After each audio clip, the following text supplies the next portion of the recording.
പാലക്കാട് നെല്ലിയാമ്പതിയിൽ ജനവാസ മേഖലയിൽ കാട്ടാന. സീതാർകുണ്ട് പോപ്സ് എസ്റ്റേറ്റിൽ പുതിയ പാടിയിലായിരുന്നു ആന ഇറങ്ങിയത്. രാവിലെ എസ്റ്റേറ്റിൽ ജോലിക്കെത്തിയവർ ആനയ്ക്ക് മുമ്പിൽപ്പെട്ടു. ആന നിലവിൽ കാട് കയറിയില്ല എന്നാണ് നാട്ടുകാർ പറയുന്നത്. അരുൺ ആലത്തൂർ ചേരുന്നുണ്ട് കൂടുതൽ വിവരങ്ങളുമായി. അരുൺ, ഈ സീതാർകുണ്ട് മേഖല എന്ന് പറയുമ്പോൾ ഒരു ടൂറിസം മേഖല കൂടിയാണല്ലോ. അവിടെ ജനങ്ങൾ ഉണ്ടായിരുന്നോ? നിലവിൽ എന്താണ് അവസ്ഥ?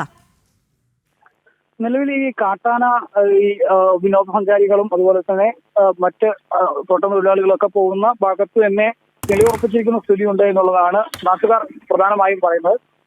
ഇന്നലെ രാത്രിയാണ് ഈ സീതാർകുണ്ട് പോപ്സ് എസ്റ്റേറ്റിൽ പുതിയ വാടിയിൽ കാട്ടാന എത്തിയത്. ഇന്ന് രാവിലെ 6:30 തൊഴിലാളികൾ ജോലിക്ക് പോകുമ്പോഴും ആന വഴിയിൽ തന്നെ നിൽക്കുന്ന ഒരു സ്ഥിതിയായിരുന്നു.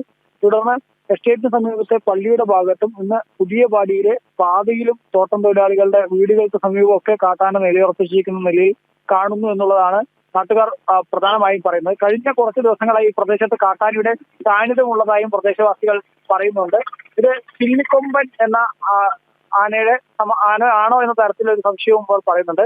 ഏതായാലും പ്രധാനമായും ജനവാസ മേഖലകളിൽ എത്തി ചക്ക കഴിക്കുകയാണ് ഈ ആന എത്തുന്നത് എന്നുള്ളതാണ് നാട്ടുകാർ പറയുന്നത്. കാരണം ഈ മഴ തുടങ്ങിയെങ്കിലും പല ഇടങ്ങളിലും ചക്ക പ്രധാനമായിട്ടും ഈ തോട്ടങ്ങളിലും അതുപോലെ തന്നെ പല ആളുകളുടെയും വീട്ടിൽ മുറ്റത്തൊക്കെയുണ്ട്. അത് കഴിക്കുന്നതിന് വേണ്ടി ഈ ആന തുടർച്ചയായിട്ട് ഇങ്ങനെ എത്തുന്നു എന്നുള്ളതാണ് നാട്ടുകാർ പരാതിയായിട്ട് പറയുന്നത്.